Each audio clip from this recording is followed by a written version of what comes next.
నమస్తే welcome to మనం TV నేను మీ ఓన్లీ ట్రూత్ విత్ తిరుపతి నాతో పాటు Congress party media coordinator chairman Sama Rammohan Reddy గారు ఉన్నారు. నమస్తే. నమస్తే. సో మొత్తానికి బీఆర్ఎస్ పార్టీలోకి కాంగ్రెస్ పార్టీకి సంబంధించినటువంటి 23 మంది ఎమ్మెల్యేలు పోవడానికి రెడీగా ఉన్నారు. చిటికేస్తే ఖతం అవుతుందని చెప్పి కేసీఆర్ మాట్లాడుతున్నారు. ఏం చెప్తారన్న? ఇప్పుడు చిటికేస్తే వస్తారు, లేకపోతే నాతో టచ్లో ఉన్నారు అనేటటువంటి చిల్లర మాటలు బంద్ చేసేయాలి. ఇంకా ఆయన గత కాలంలో ఉండి ముఖ్యమంత్రి అనేది భావిస్తున్నట్టుండు. ఎందుకంటే మన కింద పడ్డ తర్వాత చిప్పు దొబ్బినట్టుంది, అందుకని అట్లా మాట్లాడుతుండు. ఈరోజు చిటికేస్తే ఎమ్మెల్యేలు టచ్లు ఉండు కాదు, కనీసం ఒక 4 కార్యకర్తలని తీసుకోమను. మీదే వరద వచ్చినట్టు వస్తుంది కాంగ్రెస్ పార్టీలకి. దాన్నే మేము ఇంకా ఎవరిని తీసుకోవాలి ఎవరిని తీసుకోవద్దు అనేటటువంటి అంశాలల్లో ఆ తర్జన భర్జనలలో కాంగ్రెస్ పార్టీ ఉంది. ఈరోజు కొంతమందిని తీసుకోకపోతే పక్క రాష్ట్రాలలో పోయి పరవీలు చేస్తారు, నీకు కూడా తెలుసాలి ఎవరు. సో అటువంటి సందర్భాలలో ఇక్కడ పార్టీ వాళ్ళు కూలిపోయినటువంటి నువ్వు భవిష్యత్తే దిక్కులేనటువంటి పార్టీలకు మారినటువంటి మీ దాంట్లోకి ఇంకో టచ్లూరు అంటే జనాలు అమ్మేటటువంటి పరిస్థితి ఉందా? ఈరోజు ఎట్లానంటే చీకేసిన చికెన్ లెగ్ పీస్లకు అయిపోయింది బీఆర్ఎస్ పరిస్థితి. అసొంటప్పుడు పాపం వాళ్ళు అంతకుమించి ఏం మాట్లాడతారు చెప్పు. సో ఇంకో విషయం చెప్పండి అన్న, ఓ వైపు బీఆర్ఎస్ పార్టీ నేతలు కూడా ఆరోపిస్తూ ఉన్నారు, ఈ కాంగ్రెస్ పార్టీకి సంబంధించినటువంటి ఎవరైతే 17 సెగ్మెంట్లకు సంబంధించిన అభ్యర్థులు ఉన్నారో వాళ్ళందరినీ కూడా డమ్మీ క్యాండిడేట్లను పెట్టిర్రు. డమ్మీ క్యాండిడేట్లను పెట్టి బీజేపీ గెలుపు కోసం రేవంత్ రెడ్డి ట్రై చేస్తూ ఉన్నాడని ఒక చర్చ నడుస్తుంది. ఏం చెప్తారు? ఇప్పుడు సింపుల్ అబ్బా, మెడకాయ మీద తలకాయ ఉన్నాడు ఎవడని ఆలోచిస్తాడు. బీఆర్ఎస్ పార్టీ మీద కాంగ్రెస్ పార్టీ అన్ని విచారణలు జరిపిస్తుంది, అవునా? సో కేసీఆర్ కేటీఆర్ అండ్ కుటుంబం మొత్తం రేపొద్దున ఫోన్ ట్యాపింగ్లను, కాళేశ్వరం కుంభకోణంలో, లేకపోతే మిషన్ భగీరథనలో, లేకపోతే ఏది సివిల్ సప్లైస్లో, అది ఇది కాదు, ఎండ్లో ఏది ముట్టుకుంటే అదే కుంభకోణాలు కదా. సో దీంట్లో భవిష్యత్తులో ఖచ్చితంగా ఈరోజు ఒక పగబట్టినట్టు మా మీద ఉన్నాడు అని చెప్పి చాలాసార్లు వ్యాఖ్యానించారు కూడా. సో ముఖ్యమంత్రి గారు రేపొద్దున ఈ కుటుంబాన్ని లోపటేస్తారు అని అంటే, మరి లోపటేయకుండా ఉండాలనంటే ఇంకొకరు ఆసరా తీసుకోవాలి. కేసీఆర్ అండ్ కుటుంబం ఎవరు ఆసరా తీసుకుంటారు? ఇక్కడ కాంగ్రెస్ పార్టీ నీ మీద అటాక్ చేస్తుంది. అసలు ఎవరి దగ్గరకు పోవాలి? నువ్వు పోతావు బీజేపీ కాడికి, కానీ కాంగ్రెస్ పార్టీ ఎందుకు పోతుంది? హెల్ప్ తీసుకుంటారు ఏమన్నా కాంగ్రెస్ పార్టీ బీజేపీ హెల్ప్ తీసుకుంటారు? కేసీఆర్ అనే వ్యక్తిని ఖతం చేయడానికి బీజేపీ పార్టీ హెల్ప్ ఏమన్నా కాంగ్రెస్ తీసుకుంటుందా? నేను ఒకటి చెప్పాలనా, కేసీఆర్ అనేటువంటి ఖతం చేయాల్సినటువంటి అవసరం లేదు. జనాలు ఖతం చేసి ఆల్రెడీ 100 రోజులు దాటిపోయింది. ఇక అది న్యాచురల్గా పడిపోతున్నటువంటిదే, దాన్ని ఇంకొకరు ఖతం చేయాల్సింది కాదు. కేసీఆర్ కనీసం నిండా మునగకుండా నేను బతకాలే జైల్లో పడికి ఉండాలి అని అంటే బీజేపీ ఇది మద్దతు తీసుకుంటున్నటువంటి సందర్భం నేను చెప్తా ఉన్నా మీకు ఇప్పుడు. అందుకనే బీజేపీ తోటి బీఆర్ఎస్ ములాఖాత్ అయిపోయి వాళ్ళు డమ్మీ క్యాండిడేట్లను వాళ్ళు నిలబెట్టిరు. నువ్వు ఈరోజు చూడు, మహబూబ్ నగర్ ఎవరు? వాళ్ళ క్యాండిడేట్ల గురించి మనం మాట్లాడుకుంటే మహబూబ్ నగర్ ఎవరు, ఇంకా భువనగిరి ఎవరు? వీరందరూ క్యాండిడేట్లను డమ్మీలను నువ్వు పెట్టుకున్నావు. ఈరోజు మల్కాజ్గిరి ఎవరు? సో డమ్మీ క్యాండిడేట్లు నువ్వు పెట్టి బీజేపీని గెలిపించేటటువంటి ప్రయత్నం మేము ముందు సంది కూడా చెప్పినాం. బీజేపీ బీఆర్ఎస్ ఒకటే లెక్క ఉండి ఒకతాను దాని లెక్కనే కొట్లాడుకుంటున్నాయి, అంటే మా కాంగ్రెస్ పార్టీ మీద కొట్లాడుతున్నాయి, రెండు ఒకటే అని చెప్పి అంటున్నాం. కాయిన్కి హెడ్స్ అండ్ టైల్స్ లెక్కనే ఇల్లు రన్ మేము అన్నాం, అదే నిజం కూడా అయింది కూడా. మరి అసొంటప్పుడు ఈరోజు కాంగ్రెస్ పార్టీకి బీజేపీ కూడా ముడిగడతారా? సౌత్ పోల్ నార్త్ పోల్ ఒకటైతుంది అంటే కూడా నమ్ముతారా? బేస్లెస్ గా మాట్లాడుతున్నటువంటి మనం. సో ఇంకోటి చెప్పండి అన్న, ఫోన్ ట్యాపింగ్ కి సంబంధించిన వ్యవహారంలో కేటీ రామారావు అనే వ్యక్తి ఒక ప్రముఖ మీడియా ఛానల్లో కూర్చొని నార్కో టెస్ట్కి రెడీగా ఉన్నా, కావాలంటే లైవ్ డిటెక్టివ్ రెడీగా ఉన్నా, రేవంత్ రెడ్డికి దమ్ముంటే వస్తాడా, కిషన్ రెడ్డికి దమ్ముంటే వస్తాడా అనేటటువంటి వ్యాఖ్యలు చేస్తాను. ఏం చెప్తారన్న? వెనకటికి ఇట్లనే వైట్ ఛాలెంజ్ అని చెప్పి మరి రేవంత్ రెడ్డి గారు చేసి ఆ రోజు ఎందుకు రాలేవు నువ్వు? ఇప్పుడు ముంగటువంటి యుద్ధం చేసేటోడు కావాలి, వెనక పోయి మొరిగేటటువంటి వాళ్ళు వద్దు. సో ఎదురుంగకు రా, నువ్వు ఎదురుంగకు వచ్చి మాట్లాడు. ఈరోజు విచారణ జరుగుతుంది, విచారణకు సంబంధించి మా మీద కక్ష కట్టి చేస్తున్నా నువ్వే అంటావు. ఈరోజు నేను దేనికైనా సిద్ధం అని చెప్పి జనాల ముందుకు వచ్చి మేకపోతే గాంభీర్యం ప్రదర్శిస్తావు. ఆగరాదు, సమయం అన్నిటికీ జవాబు చెప్తుంది. పిలిపించుకొస్తారు, ఛాలెంజ్లు చేస్తారా, లేకపోతే గొట్టాలు పెట్టి చెక్ చేస్తారా, అది ఏమవుతుందో భవిష్యత్తులో తెలుస్తుంది. ఆల్రెడీ రివీల్మెంట్స్లో అధికారులు కొంతమంది గురించి చెప్తూనే ఉన్నారు, పేర్లు నేను ఎందుకు తీయాలి, కానీ భవిష్యత్ కాలం అనేటటువంటిది అన్నిటికీ జవాబు చెప్తుంది. త్వరలో కాంగ్రెస్ పార్టీలోకి సిద్దిపేట ఎమ్మెల్యే హరీష్ రావు గారు రాబోతున్నారేమో అనే ఒక చర్చ వినబడతా ఉంది. రెడీగా ఉన్నారా?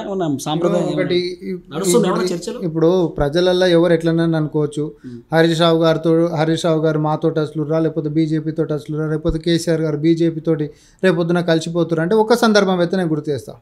ఒక ప్రముఖ ఛానల్లో దానం నాగేందర్ గారు ఎవరైతే ఎమ్మెల్యే కాంగ్రెస్ పార్టీలో జాయిన్ అయ్యిండో ఆయన పిల్లలతో వేద్దాము రా, ఎందుకంటే కేటీఆర్ అనేటోడు దేవుని నమ్మడు, నీ పిల్లలతో నువ్వే గుళ్ళకి వచ్చి నా పిల్లల మీద నేను ఒట్టేస్తా, నువ్వు కాదా నాకు చెప్పింది, రేపు పొద్దున ఆగరాదన్నా మనము ఎన్నికలు అయిపోయిన తర్వాత బీజేపీ తోటి కలిసిపోబోతున్నాం అని చెప్పని అన్నాడు, నువ్వు ఒట్టేసిరా అన్నాడు కేటీఆర్ అనేటోని డైరెక్ట్ చెప్పిండు మీడియాలో లైవ్లా.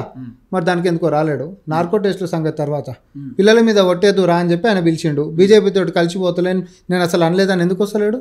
దమ్ముంటారా? ఎందుకంటే దొంగలు అనేటటువంటి వాళ్ళు రేపు పొద్దున బీజేపీ తోటి కలిసిపోబోతున్నారు అనేటటువంటిది వాస్తవం. ఈరోజు బీజేపీకి పరోక్షంగా మద్దతు చేస్తున్నారు అనేటటువంటిది కూడా వాస్తవం.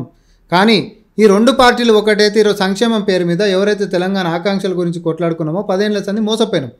ఈ 10 ఏళ్ల తర్వాత మన ఆకాంక్షలు నెరవేర్చుకునేటటువంటి సమయం వచ్చినప్పుడు మన నోటికాడి బుక్కని తననికే ఇద్దరు కలిసి కుట్రలు చేస్తున్నటువంటిది. అసలైనటువంటి అంశాలు ఏడొస్తలేవు. ఈరోజు నిజంగా సంక్షేమాలు ప్రజల నోటికాడి దాకా వచ్చిన తర్వాత ప్రజలల్లో గిట్ట కాంగ్రెస్ పార్టీ వెళ్ళిపోతే మళ్ళీ దీన్ని తీయడం కష్టం అని చెప్పి ఈరోజు సోషల్ మీడియాలో తీసుకునేటటువంటి లైన్ కాడికి అన్ని కామన్గానే పోతున్నాయి. వేషాలు మనుషులు మాత్రమే వేరు, వీళ్ళ భాషలు దాని అర్థాలు పరమార్థాలు అన్నీ ఒకటే లెక్కున్నాయి. మీరు గమనించుర్రి. రైతులకు సంబంధించిన కట్టలు పట్టుకొని వచ్చేది కేసీఆర్ ముందు మాట్లాడితే వీళ్ళు ఇక్కడికి వచ్చి ధర్నాలు దీక్షలు చేస్తారు. సో మొత్తానికి బీఆర్ఎస్ ఉన్నప్పుడు పంటలన్నీ పచ్చగా ఉంటుండే, కాంగ్రెస్ పార్టీ అధికారంలో కోసం మొత్తం ఎండిపోయినాయి అని చెప్పి కేసీఆర్ సార్ నల్గొండ సభ మీ అన్నీ చూసి ఉంటారు. ఎట్లా చూస్తారన్న? నేను ఒకటే అంట, రైతులు అనేటటువంటి వాళ్ళైనా తెలంగాణ ప్రజలు కాదు, ప్రపంచంలో ప్రజలందరికీ తెలివి ఉంటుంది. వర్షాకాలం నీ ప్రభుత్వం ఉన్నప్పుడే ఉండే. వర్షాకాలంలో వచ్చినటువంటి నీళ్ళు ఏ ప్రాజెక్టులు ఉన్నాయి ఇలా? ఎందుకు లేవు? మరి నువ్వు ఇన్ని 1,47,000 కోట్లు పెట్టి కాళేశ్వరం కడితే, నేను సింపుల్ క్వశ్చన్, కాళేశ్వరం అనేటటువంటి దాన్ని అవినీతితోటి కూలగొట్టింది కేసీఆర్ అయితే కరువు కారణం కాంగ్రెస్ ఎట్లయితుందబ్బా? నాకు అర్థం కాక అడుగుతున్నా. కూలగొట్టింది నువ్వు, సుక్క నీళ్ళు నిలబెట్టింది నువ్వు, పొదుపు చేయకుండా ఈరోజు వృధా చేసినటువంటి నువ్వు, నీ అధికారంలో ఉన్నప్పుడు మాత్రమే నీళ్ళను వదిలిపెట్టేసినావు. నువ్వు అధికారంలో ఉన్నప్పుడే ప్రాజెక్టు కుంగిపోయింది. ఆ రోజు కరువు అనేటటువంటి దానికి దారి తీసిందే ఆ రోజు సేవ్ చేసుకున్నటువంటి వాటరు. కారణం మొత్తం నువ్వు దుర్మార్గుళ్ళకి ఈరోజు బయటకు వచ్చి మాత్రం ఏదో ముసలి కన్నీరు గారిస్తే జనాలు ఊకుంటారు అనుకుంటున్నావు. జనాలకు అంత తెలియదు అనుకో. అవుతుందా విచారణ? అవుతుందా కాళేశ్వరం మీద? 100% అవుతుంది. కాదు, ఎన్టీఎస్ఏ కూడా చేస్తారు. చేతులు కలిపే అవకాశం ఉన్నా కేసీఆర్ తోటి? చేతులు కలిపే అవకాశం బీజేపీకి ఉంది, వాళ్ళు ఆల్రెడీ కలుపుకున్నారు. కాంగ్రెస్ పార్టీ అనేది విచారణతోటి ఖచ్చితంగా చేతులకు బేడీలు ఇచ్చేటటువంటి పని మీద ఉంది. మేము బేడీలు వేసి తీరుతాం. సో ఒక మాట చెప్పండి అన్న, బీఆర్ఎస్ పార్టీ నేతలు కూడా మిమ్మల్ని క్వశ్చన్ చేస్తున్నారు. కాంగ్రెస్ పార్టీని మెగా కృష్ణారెడ్డి అనేటువంటి గురించి ఎందుకు మాట్లాడతలేరు? ఎలక్ట్రల్ బాండ్ రూపంలో కాంగ్రెస్ పార్టీకి అని డబ్బులు ఇచ్చిండు. సో ఇప్పుడు కూడా ఎన్నికలలో మెగా కృష్ణారెడ్డి వాళ్ళకి ఎంతో కొంత ఆర్థికంగా గెలిపేస్తుండు కాబట్టి మాట్లాడతలేరు అనేటటువంటి ఒక చర్చ వినబడుతుంది. ఏం చెప్తారు? ఎవరు కాదు, విచారణలో ఎవరున్నా విచారణ భాగస్వామ్యులు ఉంటున్న వాళ్ళందరూ బయటకు వస్తారు. నేను ఒకటే చెప్తున్నాను, అది ఎవరైనా వస్తారు. అది ఫోన్ ట్యాపింగ్ లో కూడా వాళ్ళు అంటారు కదా, వేరే అధికారులు కూడా వాళ్ళు కాంగ్రెస్ పార్టీలో పనిచేస్తారు. విచారణలో భాగంగా ఎవరి పేరు వచ్చినా విచారణకు రావాల్సింది చట్టం. నువ్వు నేను తప్పించేటటువంటిది కాదు, అది దాగేటటువంటిది కాదు కదా. నువ్వు దాచిపెడితే ఖచ్చితంగా ఎవరున్నా కూడా బయటకు వస్తుంది. కానీ నేను బీజేపీ అంశం మాత్రం ఎత్తుతా. ఉత్తరప్రదేశ్ అయోధ్య రామ మందిరంకి సంబంధించినటువంటిది ఒక ప్రతిష్టాత్మకమైనటువంటిది, ఒక పుణ్యక్షేత్రం లెక్క భావించేటటువంటి మనము ఆడికెంచే మరి బీఫ్ అనేటటువంటి ఎక్స్పోర్ట్ రికార్డు స్థాయిలలో అవుతుంది. అదే బీఫ్ ఎక్స్పోర్ట్ చేసేటటువంటి కంపెనీలు బీజేపీకి ఇదే ఎలక్టోరల్ బాండ్స్ రికార్డ్ లెవెల్లో ఇచ్చినాయి. దీనికి బీజేపీ కాడ జవాబు ఏముందో వాళ్ళని కూడా ఒకసారి అడుగురి. పొద్దున్న లేస్తే ఆవులను కాపాడేటటువంటి ఒక కలర్ సినిమా చూపిస్తున్నటువంటి వీళ్ళు వాస్తవాన్ని మనం గౌరవించుకోవాలి, మనం మొక్కుతాం, అది మన సెంటిమెంటు.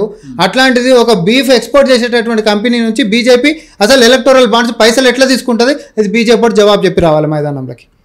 యువతని పిచ్చోళ్ళని చేసేదానికంటే ముంగట ఈరోజు వాస్తవాలు అనేటటువంటి జనాలకు పోవాలి కదా, దానికి జవాబు చెప్పండి ఫస్ట్. సో ఇంకో విషయం అన్న, కేటీఆర్ చెప్తా ఉన్నాడు 2014 కంటే ముందు ట్యాపింగ్ అయినటువంటి ఫోన్ల లిస్టు కూడా కాంగ్రెస్ పార్టీ తెరపైకి తీసుకురావాల్సిన అవసరం ఉంటుందని చెప్తాడు. నువ్వేం పొడిచినావు?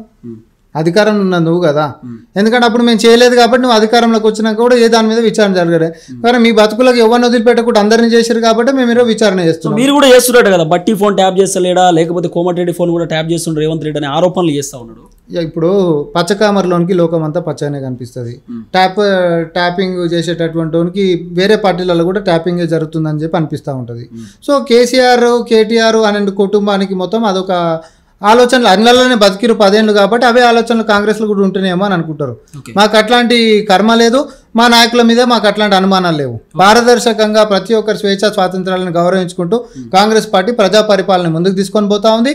బ్రహ్మాండంగా ఈ యొక్క ప్రజల యొక్క ఆశీర్వాదంతో 5+5 10 సంవత్సరాల అధికారం ఉండబోతున్నాం. ఒక కాంగ్రెస్ లో కేసీఆర్ కోవట్లు ఉన్నారు అనేటటువంటి ఒక చర్చ వినబడుతుంది. ఏమన్నా వచ్చిందా? ఏమన్నా కడుతురా ఉపాయం? మరి కోవట్లు ఎవరో నాకు తెలియదు, కానీ డైరెక్ట్ అయితే వచ్చి జాయిన్ అవుతున్న వాళ్ళు అయితే రుగంత వరకు అయితే నాకు తెలుసు. సో మన కేసీఆర్ కూడా పంపించచ్చు కావాలని ఏముందని చెప్పి మీకు ఆయన కాడ ఏముందని చెప్పి కాదు ఇంకా ఆయన కాడ ఏముందని చెప్పి కోవట్లు ఉంటారు, నాకు అర్థమైతే లేదు.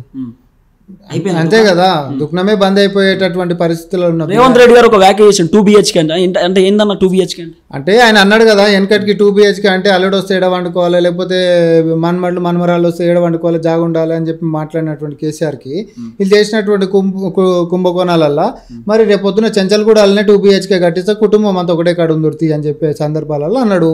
వీళ్ళు చేసినటువంటి అవినీతుల గురించి అడ్రస్ చేస్తూ ఆ మాట అన్నాడు.